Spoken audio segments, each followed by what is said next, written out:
Assalamualaikum warahmatullahi wabarakatuh. Em, jadi ini adalah materi terakhir untuk mata kuliah analisis farmasi 1, khususnya pada analisis volumetri.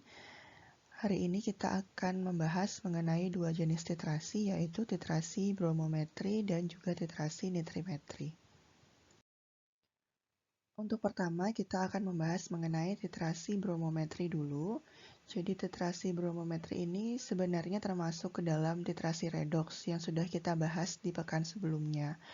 Karena termasuk dalam titrasi redoks, maka berarti prinsipnya adalah terjadi reaksi oksidasi dan juga reduksi di dalam prosesnya. Selain titrasi bromometri, ada juga yang dinamakan dengan titrasi bromatometri.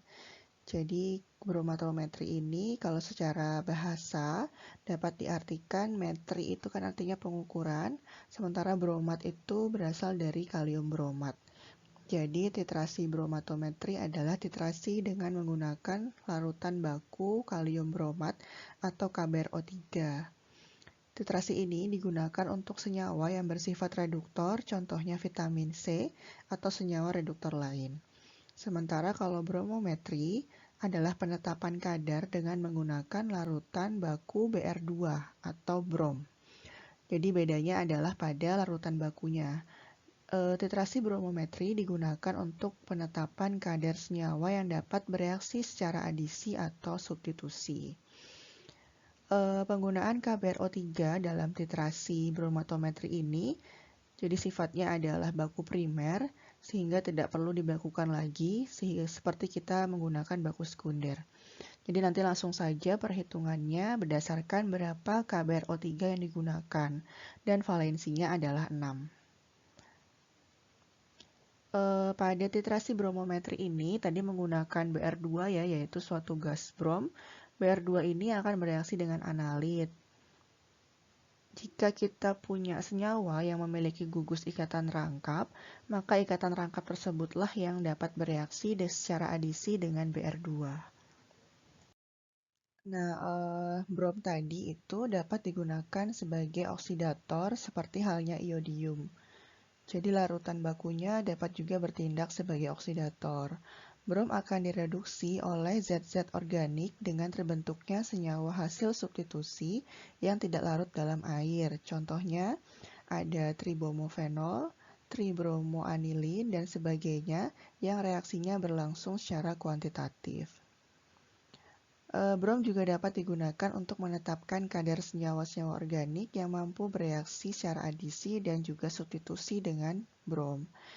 Jadi contohnya kalau reaksi adisi itu terjadi pada ikatan rangkap 2, sementara kalau untuk reaksi substitusi itu contohnya terjadi pada benzen.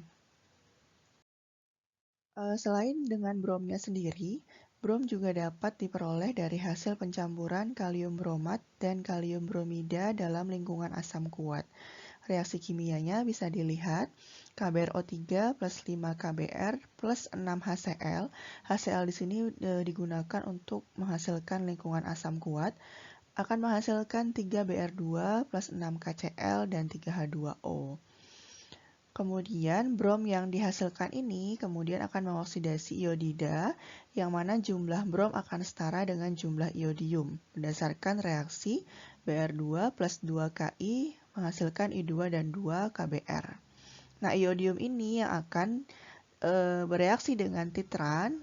Titrannya adalah larutan baku natrium tiosulfat berdasarkan reaksi I2 plus Na2S2O3 menghasilkan 2 NaI plus Na2S4O6.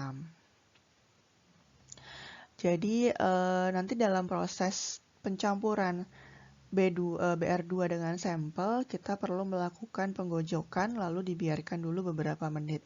Karena memang sifatnya dari reaksi adisi dan substitusi ini kan berjalan agak lambat, sehingga kita memerlukan proses dibiarkan terlebih dahulu untuk menunggu reaksi kimianya terjadi. Lalu Br2 juga harus dalam keadaan berlebih agar nanti ada Br2 yang bereaksi dengan sampel dan juga ada sisa Br2 yang dapat kita hitung. Nah, karena Br2 ini sifatnya lebih oksidator dibandingkan dengan I2, maka kita tidak bisa langsung melakukan titrasi Br2 dengan natrium tiosulfat. BR2 harus dirubah dulu, direaksikan dengan I2 untuk menurunkan potensial oksidasinya. Baru kemudian I2 inilah yang akan dititrasi dengan natrium tiosulfat. Gitu ya. Jadi penjelasan dari kenapa sih step-stepnya seperti ini. Nah, ini ya sama tadi dengan penjelasan di slide sebelumnya. Jadi adanya brom itu tidak dapat langsung dititrasi dengan natrium tiosulfat karena perbedaan potensial yang sangat besar akibatnya. Jadi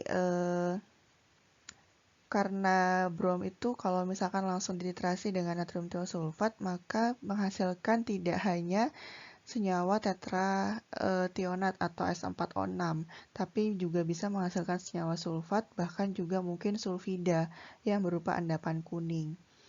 Itu makanya kenapa tidak langsung kita titrasi dengan tiosulfat, tapi kita reaksikan dulu dengan I2. Nah, kemudian bagaimana dengan perhitungan valensinya gitu ya? Sama dengan penentuan valensi pada titrasi redox yang lain, kita lihat berapa jumlah elektron yang terlibat dalam setiap mol analit. Kemudian ini adalah aplikasi titrasi bromometri, jadi prosedur yang dilakukan dalam teknis pengerjaan titrasi bromometri. Di sini menggunakan larutan baku brom untuk menetapkan kadar fenol yang memiliki BM 94,11 gram per mol. Prosedurnya adalah timbang dulu secara seksama kurang lebih 2 gram fenol, dimasukkan dalam labu takar 1000 mili, lalu diencerkan dengan aquades sampai tanda batas. Kemudian diambil 20 mili dari larutan tersebut dan dimasukkan dalam labu iodium. Jadi titrasi bromometri ini sebenarnya harus dilakukan dalam kondisi tertutup, gitu ya. Kenapa harus tertutup? Karena gas brom itu kan mudah menguap sifatnya. Kemudian juga karena mudah menguap itu, maka perlu dilakukan penutupan dalam labu Erlenmeyer-nya. Nah, bisa juga menggunakan suatu labu, yaitu labu iodium. Tuh, jadi labu iodium ini adalah labu Erlenmeyer yang ada tutupnya, jadi khusus gitu. Nah, kemudian ditambahkan 30 ml larutan brom 0,1 N secara tepat dan 5 ml HCl pekat gitu ya untuk suasana asamnya. Dan dengan segera labu ditutup untuk menghindari penguapnya brom. Digoyang-goyangkan labu selama 30 menit dan didiamkan selama 15 menit. Kenapa setelah pencampuran perlu digoyang-goyangkan dulu selama 30 menit? Karena tadi di awal sudah disebutkan karena reaksi ini merupakan reaksi adisi, di mana terjadinya reaksi berjalan lama, sehingga perlu penambahan proses yaitu penggojokan dan juga pendiaman selama 15 menit kemudian. Setelah itu ditambahkan 5 ml larutan Ki 20%. Ini hati-hati terhadap uap bromnya. Segera tutup kembali dan gojok baik-baik supaya kelebihan brom dapat bereaksi dengan Ki menghasilkan I2 atau iodium yang setara dengan brom sisa. Lalu tambahkan 5 ml kloroform. Nah, iodium yang terbentuk kemudian dititrasi dengan larutan baku natrium tiosulfat 0,1 N dengan menggunakan indikator yaitu larutan kanji sebanyak 3 mili 0,5%. Ditambahkan sebelum titik akhir titrasi. Kemudian juga lakukan titrasi terhadap blanko untuk kesetaraannya berdasarkan Farmakopeia Indonesia. Tiap mili brom 0,1 N setara dengan 1,569 mg fenol. Nah, berikut ini adalah gambar dari labu iodium tadi yang saya sebutkan. Jadi seperti Erlenmeyer tapi dia punya tutupnya gitu ya. Nah, labu iodium ini nama lainnya adalah iodine flash. Jadi nanti ketika terbentuk reaksi dan menghasilkan gas brom, maka reaksinya akan berwarna kuning. Nanti kalau labunya tidak tertutup, maka akan ada gas brom yang menguap ke udara. Kalau ada yang menguap, berarti kan dapat mengacaukan perhitungan, sehingga terjadi kesalahan tersistem. Jadi titik akhir titrasi juga tidak bisa ditentukan dengan tepat gitu ya, sehingga penetapan kadarnya pun pasti akan keliru. Nah, ini prosedur pada pembuatan dan pembakuan BR2 0,1 N. Caranya adalah sebanyak 3 gram kalium bromat dan 15 gram kalium bromida ditimbang, lalu ditambahkan dengan Aquades sampai dengan 1000 ml. Ingat tadi di awal, Br2 itu dapat terbentuk dengan adanya reaksi antara kalium bromat dan kalium bromida. Kemudian dari larutan tersebut diambil 25 ml larutan 0,1 N, kemudian dimasukkan ke dalam iodine flash 500 ml, ditambahkan dengan Aquades 100 ml. Kemudian ditambahkan dengan HCl pekat ya, lalu ditutup kembali dan digojok perlahan-lahan. Lalu ditambahkan dengan 5 ml larutan Ki 20%, ditutup kembali, dikocok selama 5 menit, dan iodium yang terbentuk kemudian kita titrasi dengan larutan baku tiosulfat yang telah diketahui normalitasnya. Nah, ketika larutan berubah menjadi warna kuning muda, kita tambahkan indikator kanji sebanyak 3 ml, konsentrasinya 0,5%. Lalu lanjutkan titrasi sampai warna birunya tepat hilang. Jadi bukan sampai terbentuk warna biru, tapi sampai warna biru yang terbentuk itu tepat hilang. Ini adalah reaksi penetapan kadar fenol secara bromometri. Jadi ini reaksi kimianya. Di situ terlihat KBrO3 ditambah dengan 5 KBr plus 6 HCl menghasilkan gas brom 3Br2 ya. Untuk di sini fenolnya bisa dilihat itu adalah struktur fenol yang paling sebelah kiri. Jadi kalau kita punya fenol itu sebenarnya dia punya gugus aktivasi gitu ya, yaitu gugus OH-nya. Nah, kalau punya gugus aktivasi, maka dia bisa melakukan atau terjadi reaksi substitusi ketika ditambahkan dengan substituen. Dalam hal ini adalah Br2. Jadi nanti reaksinya adalah gugus aktivasi ini akan mengarahkan substituen 3Br2 ke posisi orto atau para. Jadi ingat orto atau para posisinya seperti apa, maka hasil reaksinya seperti yang tampak pada gambar di layar. Ada 2 molekul Br yang ada di posisi orto terhadap OH. Dan ada 1 molekul Br yang ada di posisi para terhadap gugus OH. Hal ini menunjukkan bahwa 1 molekul fenol dapat bereaksi dengan 3 molekul Br2. Sedangkan 1 molekul Br2, tadi di awal sudah disebutkan, 1 molekul Br2 setara dengan 2 elektron.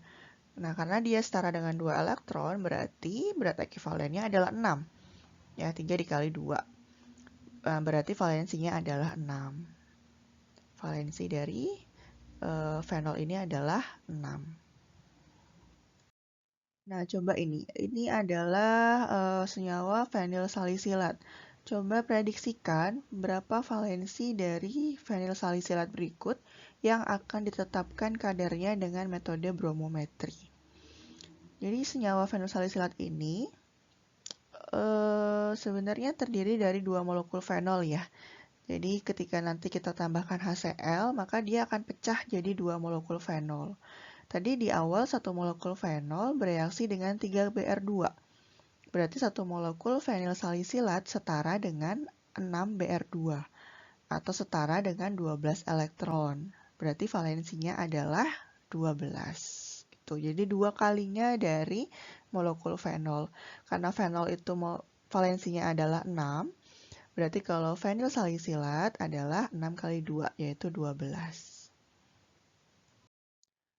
Next, kita ke titrasi yang terakhir, yaitu titrasi nitrimetri. Jadi kita pindah dari titrasi redox ke suatu titrasi yang khusus gitu ya. Dan ini kita coba ambil contoh, yaitu titrasi nitrimetri.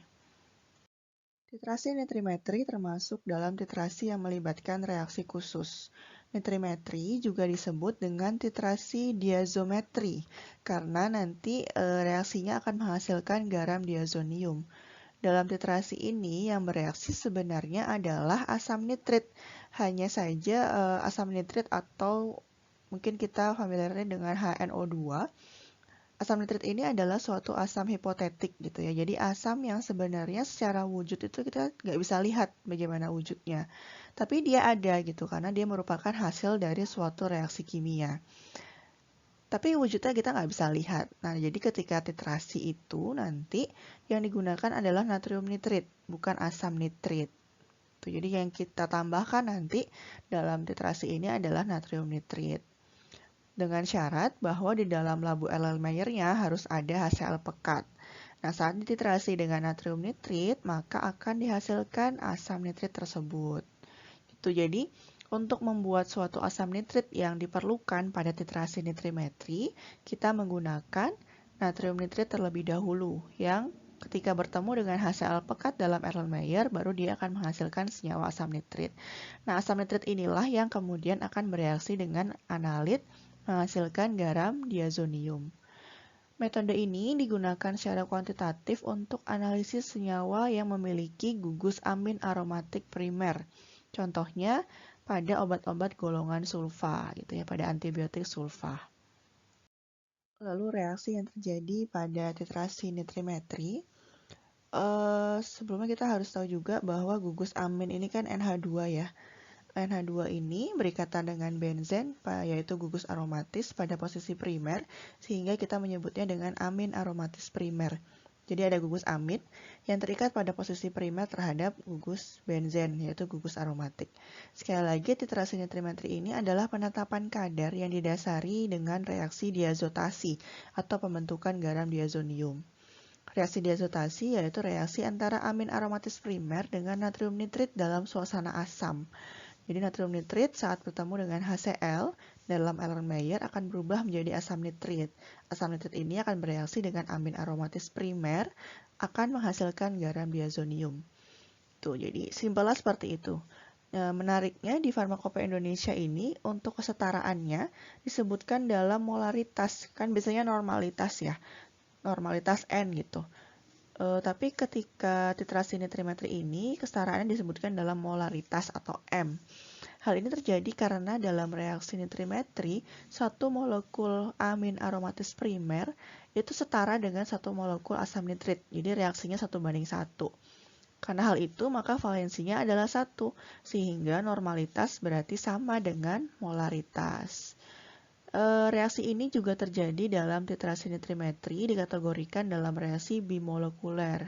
Jadi bukan reaksi ionik gitu, ataupun reaksi redoks gitu, sehingga reaksinya berjalan lebih lambat dibandingkan dengan ionik ataupun redoks. Maka nanti saat pengerjaan titrasi dilakukan secara perlahan-lahan, ada dalam literatur itu sampai disebutkan kecepatannya itu 5 mili per menit dalam titrasinya, kalau bisa mendekati itu. Kemudian titrasi ini dilakukan juga pada kondisi dingin, idealnya pada suhu sekitar 15 derajat Celcius. Biasanya itu kalau di lab itu ya baskom diisi es batu. Nah, Erlenmeyernya direndam dalam es batu tersebut gitu ya untuk mencapai suhu dingin sekitar 15 derajat Celcius. Atau bisa juga dengan penambahan KBR. Jadi KBR ini digunakan untuk mempercepat reaksi walaupun tanpa kondisi suhu dingin. Dalam literatur disebutkan bahwa 1 gram KBR dapat digunakan untuk reaksi sekitar 200 ml larutan. Ini dilihat di layar, ini adalah reaksi kimia antara amin aromatis primer dengan asam nitrit gitu ya. Jadi menghasilkan garam diazonium dan juga H2O. Pada titrasi nitrimetri, kita bisa menggunakan 2 jenis indikator. Ada indikator dalam dan juga indikator luar. Indikator dalam itu adalah campuran antara tropeolin OO dengan methylene blue. Nah, tropeolin OO ini warnanya merah, sementara methylene blue itu warnanya biru. Merah ketemu biru, maka nanti campurannya akan berwarna ungu. Setelah titrasi, dan ada kelebihan asam nitrit inilah yang akan merusak tropeolin OO sehingga warna merahnya akan hilang, kemudian akan kembali menjadi berwarna biru. Jika menggunakan indikator luar, bisa menggunakan pasta kanji iodida, yaitu campuran antara amilum dengan Ki. Ini menggunakan pengaduk gelas gitu, dicelupkan ke pastanya, kemudian dicelupkan ke dalam Erlenmeyernya. Nah, ketika ada kelebihan asam nitrit dalam proses titrasi, maka akan mengoksidasi Ki menjadi I2. I2 setelah bertemu dengan kanji, maka akan berwarna biru. Tapi indikator luar ini punya beberapa problem gitu ya. Ketika misalkan kita tidak tepat dalam memilih waktu kapan diteteskannya ke dalam Erlenmeyer sebelum titik akhir titrasi. Kalau tidak tepat, maka akan ada potensi analit kita akan terikut di cairan yang akan diteteskan. Kelemahan kedua, kalau terlalu lama, sebenarnya juga nanti akan berwarna biru juga gitu, karena adanya proses oksidasi oleh udara. Jadi O2 bisa mengoksidasi Ki menjadi I2 juga gitu. Nah, kalau ketemu dengan pasta kanji, maka berwarna biru gitu. Jadi, tapi ini prosesnya terjadi sebelum titik akhir titrasi, sehingga perhitungannya bisa kacau dan penetapan kadarnya juga bisa keliru. Jadi itu yang harus diperhatikan ketika menggunakan indikator. Lalu aplikasi pada titrasi nitrimetri. Titrasi ini ada yang termasuk dengan titrasi langsung, ada juga yang tidak langsung gitu. Kalau langsung, direct ini berlaku untuk senyawa-senyawa yang punya gugus amin aromatis primer. Tetapi kan tidak semua senyawa obat itu punya gugus amin aromatis primer ya. Sehingga untuk dilakukan titrasi itu perlu tindakan lain terlebih dahulu. Contohnya adalah hidrolisis dan juga reduksi. Contoh titrasi langsung pada amin aromatis primer yaitu pada senyawa asam sulfanilat seperti yang tampak di layar. Senyawa ini itu sifatnya sulit larut dalam air sehingga perlu penambahan natrium bikarbonat untuk membentuk garam yang lebih larut dalam air. Setelah larut dalam air, kemudian dititrasi dengan natrium nitrit dalam kondisi asam kuat penambahan HCl, maka menghasilkan garam diazonium. Jadi dia cuma perlu penambahan senyawa itu natrium karbonat untuk membentuk garamnya gitu ya. Nah, garamnya itulah yang kemudian akan dititrasi lalu akan membentuk garam diazonium. Jadi pada titrasi langsung ini sebenarnya tanpa perlakuan khusus dan tidak perlu diapa-apakan maka akan langsung terbentuk suatu garam diazonium. Karena memang pada dasarnya dia sudah memiliki gugus amin aromatis primer. Nah, berbeda misalkan ketika kita punya senyawa yang justru punya gugus amin aromatis sekunder, bukan primer. Contohnya adalah suksinil sulfatiazol yang ada di layar. Jadi gugus aminnya itu bentuknya sekunder gitu ya. NH bukan NH2. Sehingga harus dihidrolisis dulu untuk menghasilkan asam suksinat dan sulfatiazol. Sulfatiazol itulah yang punya gugus amin aromatis primer. Jadi dari senyawa utama yang dia sebenarnya gugusnya adalah amin aromatis sekunder, kita perlu ubah nih menjadi senyawa yang punya gugus aromatis primer untuk dilakukan titrasi nitrimetri. Nah, caranya adalah dengan melakukan hidrolisis gitu ya, dengan hidrolisis sehingga menghasilkan senyawa amin aromatis primer. Kemudian dititrasi dengan natrium nitrit dalam suasana asam dan akhirnya terbentuk garam diazonium. Jadi harus dihidrolisis terlebih dahulu, reaksinya tidak langsung terjadi. Nah, contoh lain dari senyawa obat yang memiliki gugus amin aromatis sekunder yaitu paracetamol. Nah, perhitungan kadar paracetamol bisa menggunakan titrasi nitrimetri, tapi yaitu harus dihidrolisis terlebih dahulu, seperti contoh yang sebelumnya. Contoh terakhir yaitu penerapan titrasi nitrimetri pada senyawa nitroaromatik. Jadi kalau tadi ada contoh pada amin aromatis primer, lalu ada amin aromatis sekunder. Nah, ini contohnya adalah senyawa nitroaromatik. Jadi ada gugus nitro yang berikatan dengan gugus aromatik atau benzen. Contohnya adalah kloramfenikol. Nitroaromatis ini harus direduksi terlebih dahulu dengan adanya zinc dan juga HCl. Reaksi antara zinc atau Zn dengan HCl akan menghasilkan H2. Nah, H2 ini nanti yang akan mereduksi gugus nitro menjadi amin. Jadi H2 dapat mereduksi NO2 menjadi NH2. NO2 kan nitro, NH2 kan amin. Nah, kalau sudah terbentuk NH2 atau sudah terbentuk gugus amin, maka senyawa tersebut akan menjadi amin aromatis primer. Baru kemudian kita bisa melakukan titrasi nitrimetri. Oke, seperti itu ya. Jadi, tadi kita sudah bahas bromometri yang merupakan lanjutan dari titrasi redox. Kemudian juga terakhir tadi kita sudah belajar tentang nitrimetri yang termasuk dalam titrasi khusus. Jadi reaksinya adalah reaksi-reaksi khusus. Selamat belajar. Semua yang saya ajarkan mengenai analisis volumetri nanti akan keluar di ujian. Jadi selamat mempelajari kembali. Mudah-mudahan dari apa yang sudah disampaikan dapat dipahami dan juga dapat nanti diaplikasikan ketika misalkan ada kesempatan untuk masuk lab gitu ya. Oke, terima kasih. Saya mohon maaf kalau ada banyak kekurangan, mudah-mudahan bermanfaat. Assalamualaikum warahmatullahi wabarakatuh.